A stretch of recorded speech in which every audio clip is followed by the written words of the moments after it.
I feel like right now, if I was opening my store now, I would be in a better standing than when I opened my store, back then, because now there's more resources.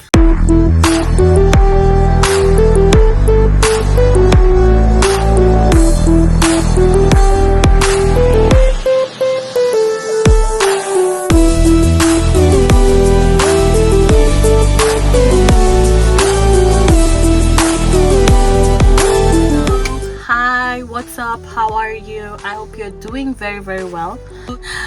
Now juggling business, motherhood, school drop-off, school activity. Wow, it is crazy. And everything else that I do. So it is nuts. A lot of you have tried to reach out to me, let's just say right now I'm going through like a transition period. I'm trying to balance. Hopefully it's gonna line up properly. All my family, my mom, my sisters, everybody is still back home, so at this point it's just me. But if you've tried to reach out to me before, please just try again. I'm still very picky with like who I'm working with. I'm not going to accept everybody, just because, especially if I just feel like you're going to be, if you need too much attention, I'm not going to work with you. No offense, it's just I cannot offer that too much attention right now. I cannot offer that.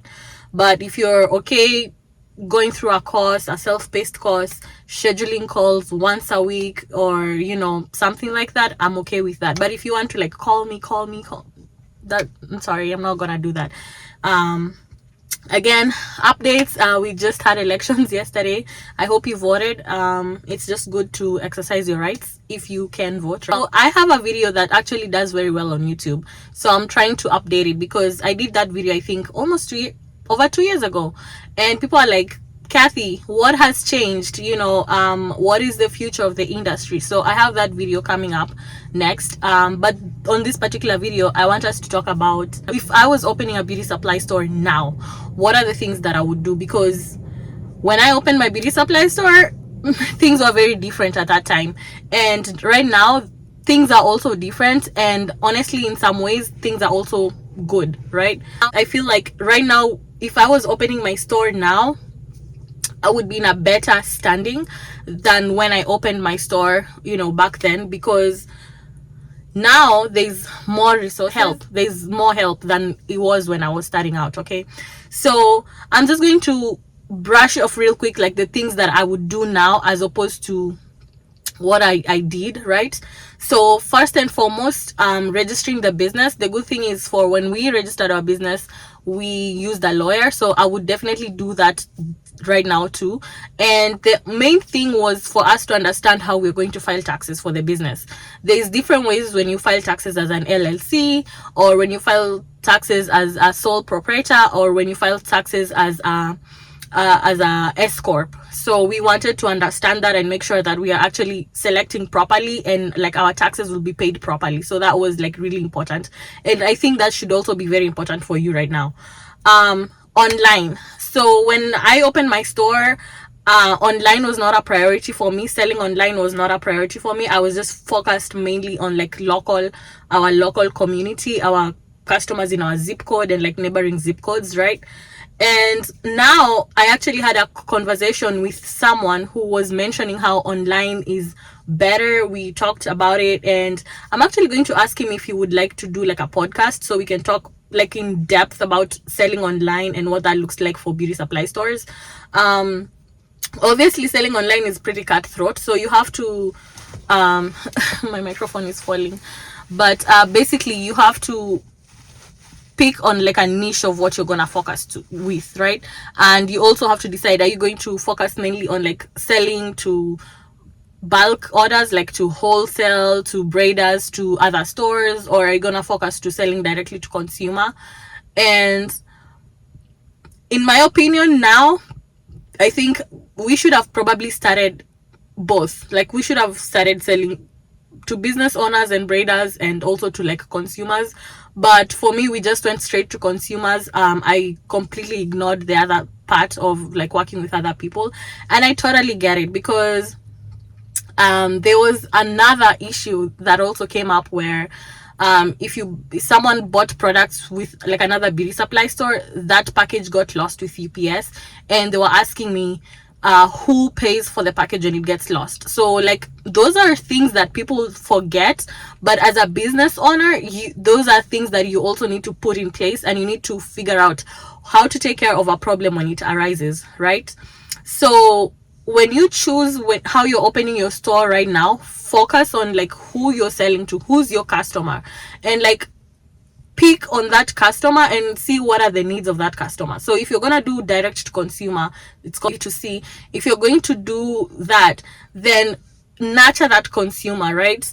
Everything about that consumer, know what they want, know what they're asking for, know what they're looking for, and like what's their purchasing power, what are the things they're looking for, what are the trends and all that, right?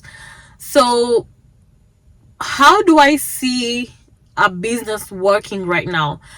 Definitely a lot of flexibility. Like I've already said this before, and people still don't even listen.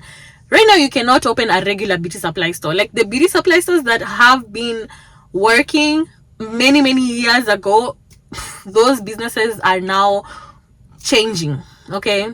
I was actually speaking with another actually Korean owned store, and they were saying how it is now, how different it is now, how profits are very cutthroat, how other Korean store owners are basically just ignoring any profits that are coming from like small things like combs.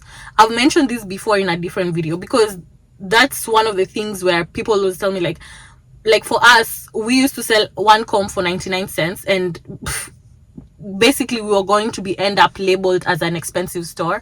So we started selling 2 combs for $1, and that was pretty good because our competitor continued selling theirs for $1. So that does show that we're actually cheaper, and these combs are actually not expensive. I think we buy them like $3 or $4 a dozen, so you can make good money with it. Just don't be greedy, right? Just at least make the customer think that your prices are well priced.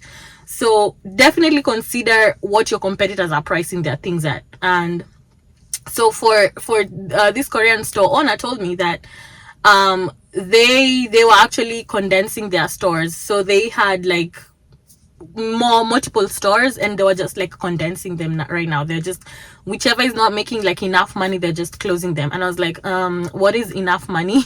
Because I want to know like, I might be thinking here that like, for me, in my opinion, good money is like between 15,000 to 20,000. Like for me, if a store is making 15 to 20,000, perfect, it's doing well.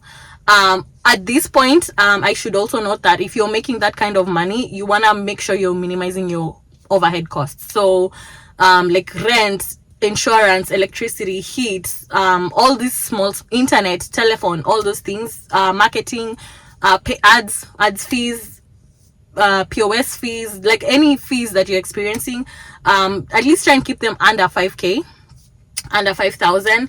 If you have employees, that will probably be somewhere around now like 6,000, 7,500. Because an employee, like 2 part-time employees would be costing you about $2,000 to $3,000 a month, right? So now we are like 75, right? So now we are like halfway. And if you're making 15K, so now you're like 75, right? And you need to bring back inventory. So if you've sold 15,000 worth of inventory, I would assume at this point now you need to replace like 7,500. At least half needs to go back in to bring in the inventory that's already been sold. So you see how when you're at like 15K, you're just basically now, your business is just covering itself. It's paying bills, and it's bringing back the inventory that's already been sold. So at 15K, you're just balancing. Unless you are working in your own store, so the 3K you're paying employee is like money you can take home at this point, right? And if your overheads are also like a bit lower, then there's some money there, right? I'm just giving like random examples. And so if you're making 20K, then that means even after paying all the expenses and restocking the inventory that's already been sold. So let's say you're at 20k. I'm assuming at this point, if you've sold 20k, at least 10k is going back into bringing inventory, because when you average out how much beauty supply stores make and how much markup is there for hair, if you buy hair for $10, you're selling it for $20. So basically, if you brought in $20, which is 20,000, I'm just giving an example with just hair, then that means half of that money is actually cost of goods sold. So that cost of goods sold needs to go back and bring in more inventory so you can sell. Okay, because if you don't do that, then you'll start running out of inventory in your store, which you don't want to have that. So at this point, if you're at like 20,000 a month, 10,000 is going to bring in the money that's the goods that have already been sold, and the 5k where you're trying to cap it at, or maybe let's say 6.5 if you have employees, you take that out. So the money that you will be taking home on this particular month will be around 4,500, right, a month. So you see how, if you're not working in your store, and you're making 20k a month and your expenses are very high, you might end up clocking yourself out of the business in a couple of years. So you will not really stay in the business too long unless you find other ways of making that income grow exponentially. So of course, I'm giving an example of someone who's selling in a physical location. So let's say you also have an online platform. Online platforms do bring in more money, especially just depending on like how people are finding you, who are you selling to, and all that. So if you can get like an additional, let's say even 5k a month, this is like a bad online page that you're not really monitoring very well.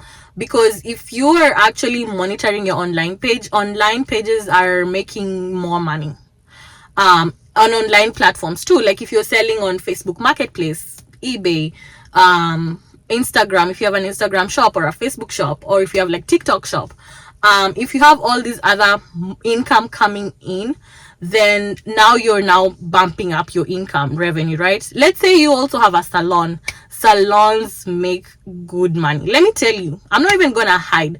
With my store, when I started out, you know, when you're just trying to make things work, salon helped us out a lot.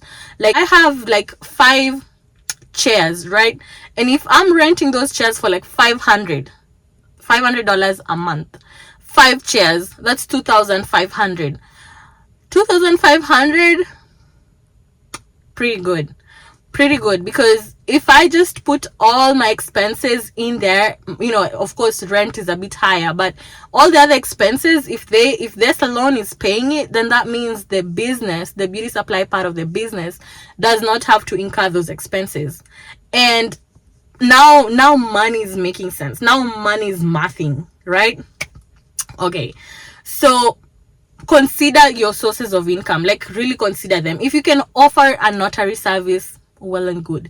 If you can offer an event space, like for my store also, all the shells, they roll. I've told you this before. I've used my space for events. I've hosted like sorority events. I've hosted like pop-up, you know, pop-up vendor events, where like vendors in my area, there's this lady who sells like body butters and stuff. This other teenager who sells the keychains. There's this lady who makes like some art items and some clothes.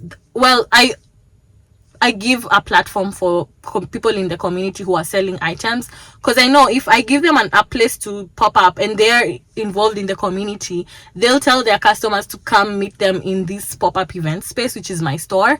And now if there's anyone out there who didn't know about my store, they will know where I am, right? And this also just goes to say that I've seen this a lot in the industry, people posting in different Facebook groups and different places, TikTok, everywhere, saying that, oh, if you're a black-owned beauty supply store, no one is gonna support you, no one is supporting our own. Someone actually even had very compelling evidence where their competitor, there's this person who left 2 reviews in a competitor's store saying that, oh, they are very bad, they follow you around, da, da, da, da, da, da. And then 1 year later, another bad review. Oh, they still the same people, same bad services, da, da, da, all that.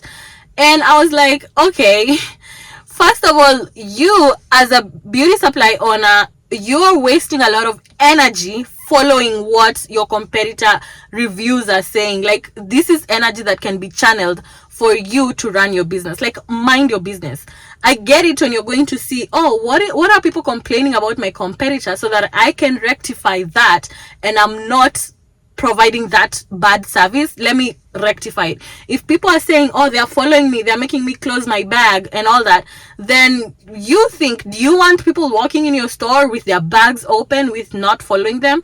Okay, I get it, but how can we walk around it? Like, people have happy fingers and they're going to snatch things from your shelf.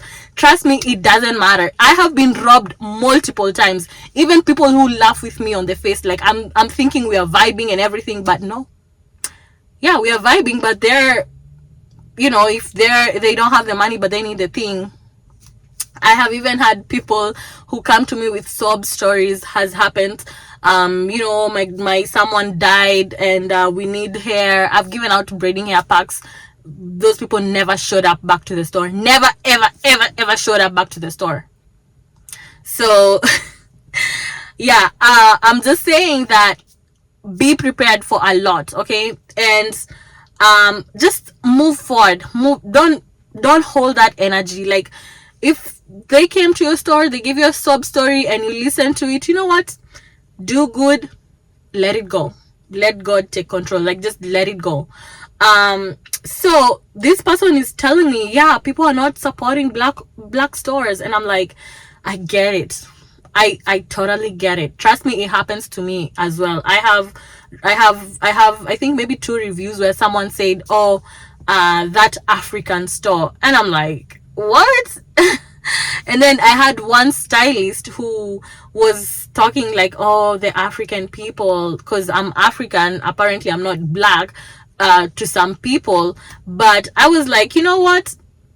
It doesn't matter. It's really nothing that I can change. And there's even that vibe. There's that like, oh, these people are Africans and these people are black Americans, and like we not the same. Like, oh, that is a black owned store, but that one is not a black owned store, that's an African store. I've had it. Trust me, if you see me just ignoring those things, I'm ignoring them because it's not worth my energy. Like, so what you focus on being the business that serves the customer. If you can be the business that serves the customer, everything is fine. So don't sit there and expect that people are going to walk past all the other beauty supply stores and come straight to you just because you're black. Honey, no. You want this person to pass all the other stores to come to you because you have the product they're looking for. So you're fully stocked, your inventory, you have brands, okay, you have good prices, okay. Don't be like, oh, just support me. Even if I'm selling my braiding hair for $8, just support me, while the other store right there is selling it for $5. Please, it's not gonna happen. You're just basically running yourself out of business. And I deal with these. Like, you guys come on the calls. I offer consultation calls, free consultation calls, because I want to see, what's happening out there. What are people going through? How can I be of help? How can I help? And sometimes I'm just on the call like, you're freaking kidding me. Like, please don't expect anyone to just support you because you're black. Be black. Like, nice to have a black owned store that has the product I'm looking for, has the correct price, even if at least be like even $1 more, right? Just at least $1 more. If they're selling their hair for $5, then at least be $5.99. Okay. All right. Another problem we have right now, when you're opening your store and you're reaching out to these brands. Some of these brands, nuts. They're asking $20,000 to open an account for you. Okay, there's someone else from a different state, somewhere else, who'll apply for that account. They'll be told $5,000 For $5,000, we'll open an account for you. Someone else will reach out to them. They'll say $3,000. If you buy an order for $3,000, we'll give you an account. Why are these prices different? Okay, first of all, competition. If the place that you're opening your store has other multiple stores that are already selling this particular product that you want to have in your store, the brand is not incentivized to open an account for you. They're just like, just another one. I mean, we are already selling in that market. We don't need another person to be selling the same product, because now you'll be stealing customers from the other store. I've said this before, so you need to understand that.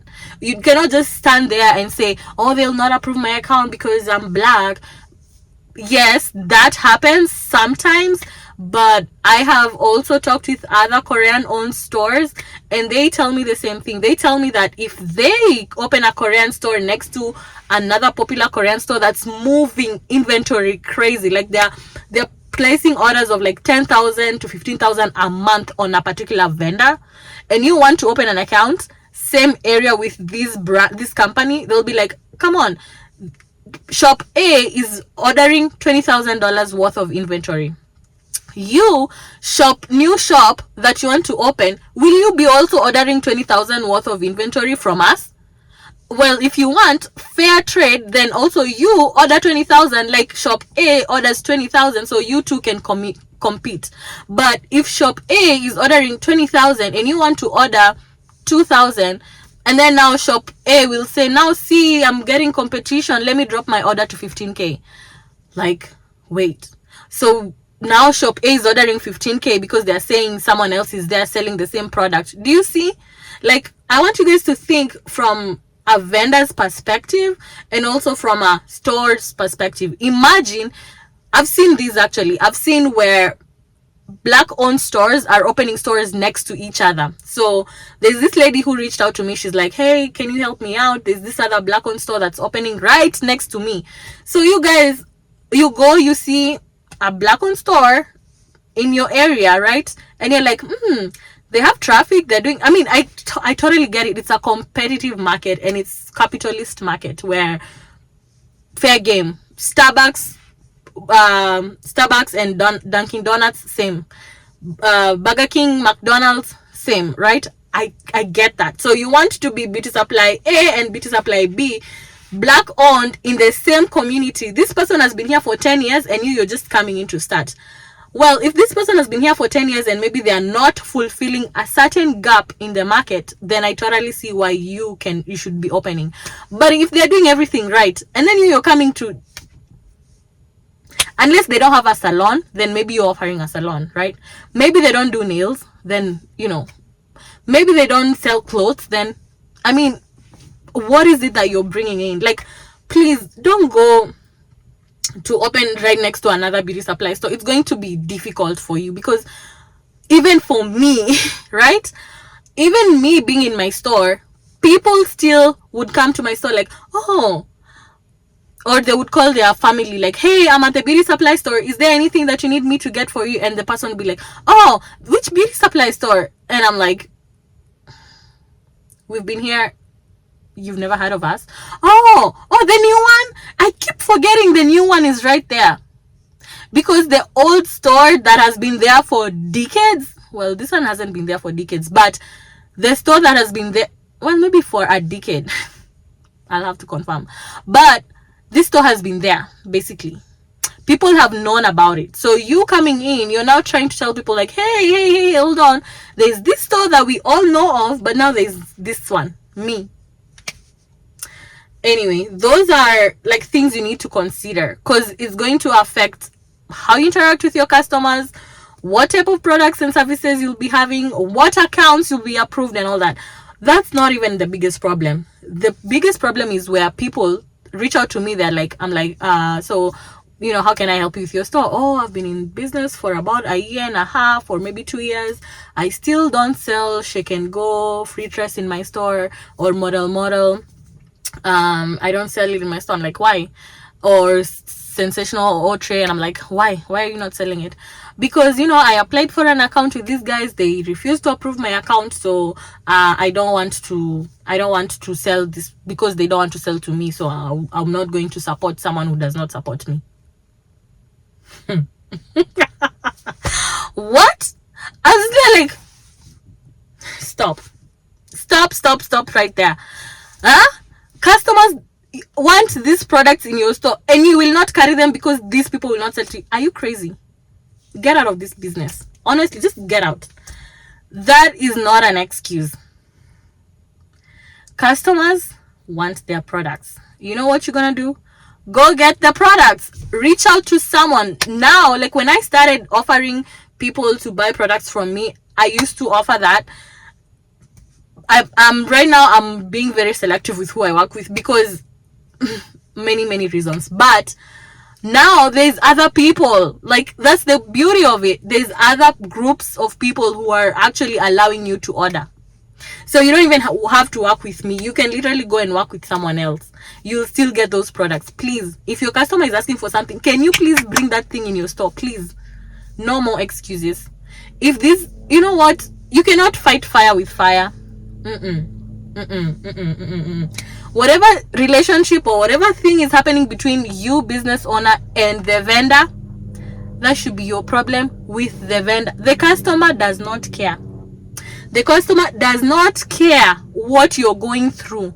You bring that product in the store right now. You know what we used to do when we were very new in my store? We would go to these other Korean stores.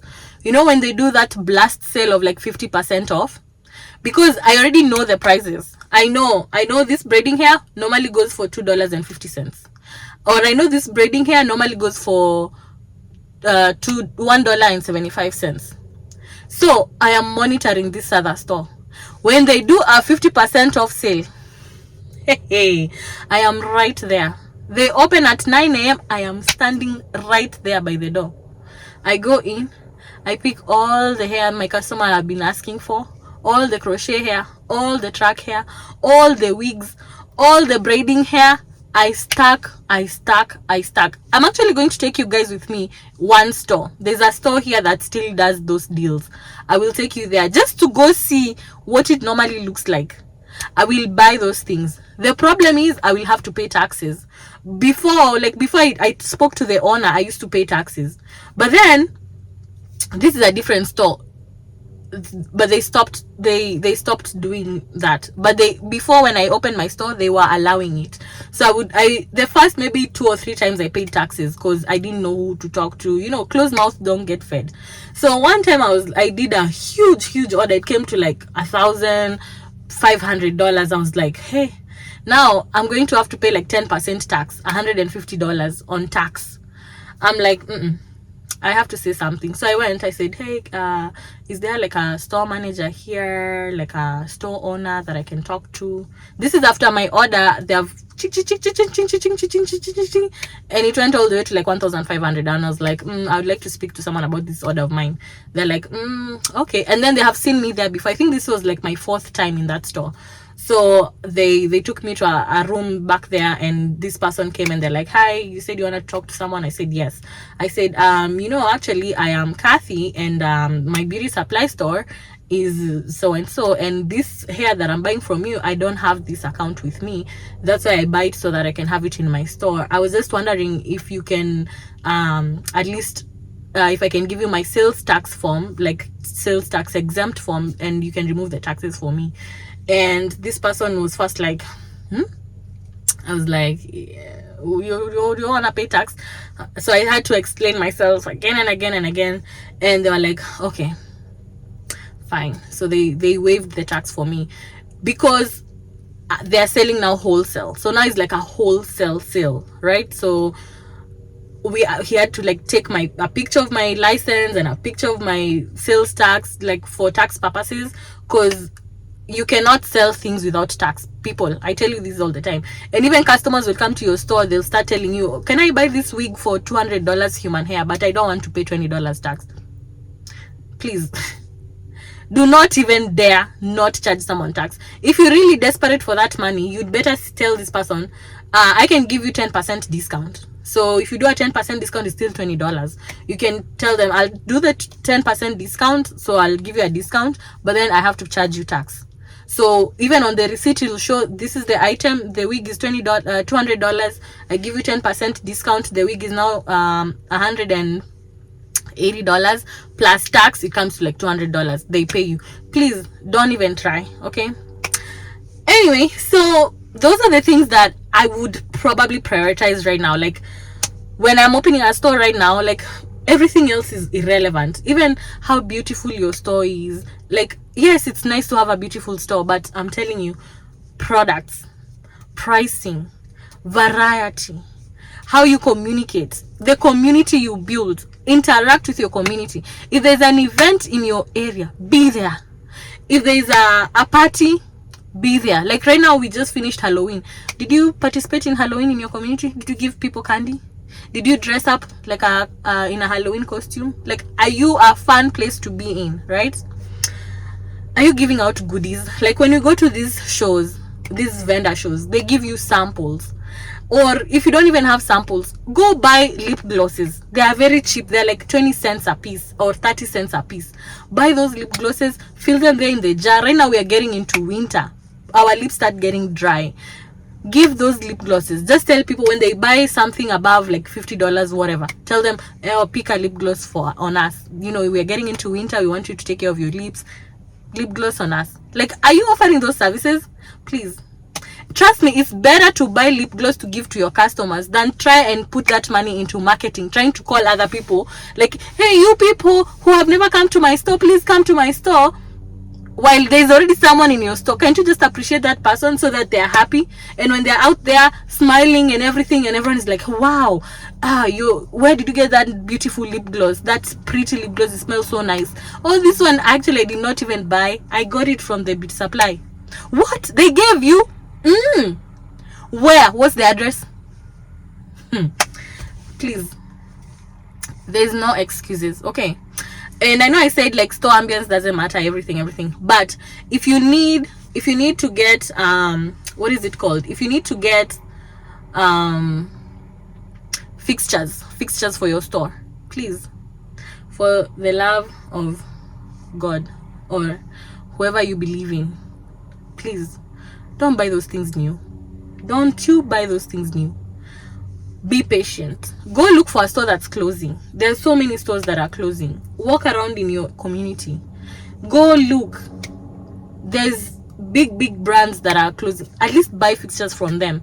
And those big gondolas, when you're buying them, at least spend, if you can get a good deal, like when they are like literally supposed to be getting out, or you can even pay like $50 a piece.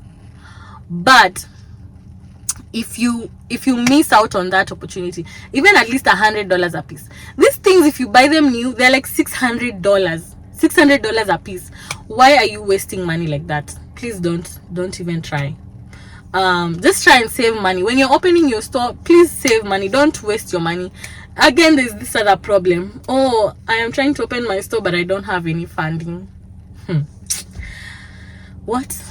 Why would you even say that? There is a lot of options for you, a lot of options, and no one is coming to help you chase your dreams. It's you and your dreams, only you and your dreams. I'm telling you, when I started my store, do you think a bank gave me a loan? And there are people out there who are saying, oh, me, I got a loan. You know that is like very small percentage, especially without building your business credits. When I started, I didn't even start building my business credit right away. I think it's after like almost 8 months when I was like now settling in my store. That's when I was like, by the way, I have not been building business credit. So I started. And then after like since that 8-month mark to about almost a year and a half, that's when I qualified for my first loan. Okay. And then there's also business line of credit. So people are always asking me like, how can I even start? Just start with whatever you have. I have told people, just start with whatever you have. Be very frugal. Don't waste that money. Spend it. If you don't know how to spend, that's why people hire me. That's why when people come to me, like even when you're like, we have a very tight budget, people still come to me because I know how to spend that money. I will help you divide that money properly. There's this other lady who she had like 6,500. budget to open a store.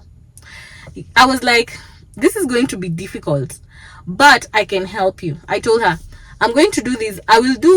We'll do crochet hair and braiding hair for 1,800.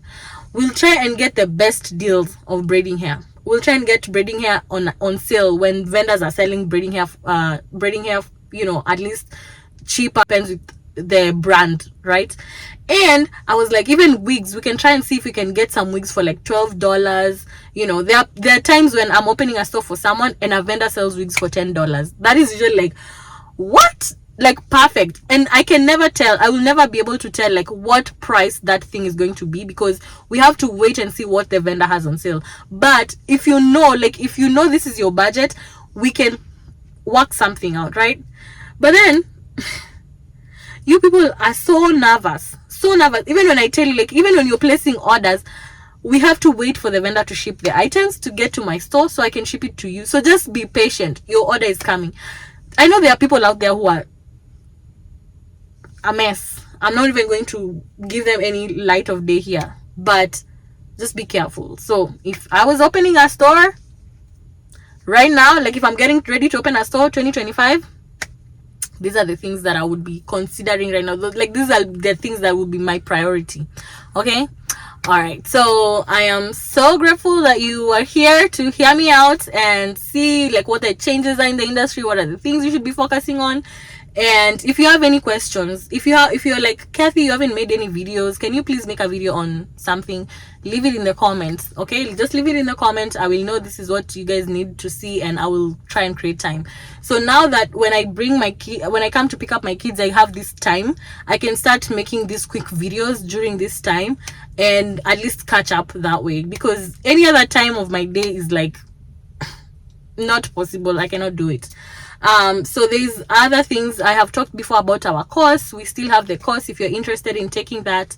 Now everyone who's on our course is also doing the build your business credit course, which is perfect. You need to be building your business credit because you need to be able to have access to funds. And then I have also been telling you guys to use EPOS as the POS system for your store. EPOS, after using EPOS for about 6 months, they start giving you loans.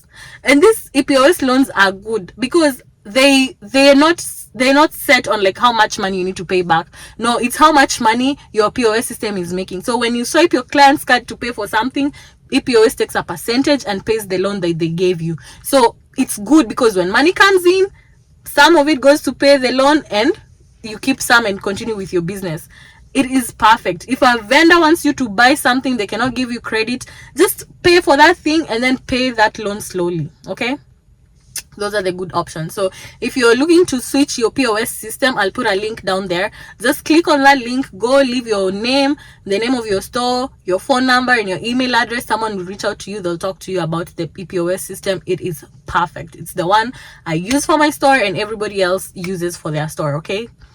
All right. Any other updates? If you've not joined our Facebook group, what are you waiting for? Join our Facebook group.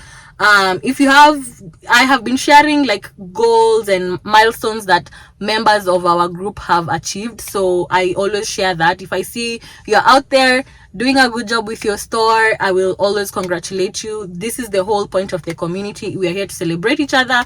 We're here to help each other. No drama, nothing. We're just out here helping each other, grinding and making it work. Okay. All right, I am so grateful that you're here. It's been a journey. I'm always happy. This is my happy place. I am in love with the beauty supply industry. I am always looking at other ways to make money. I am considering many other things that I will also be sharing with you in the near future. Okay. All right, see you till next time. Bye bye.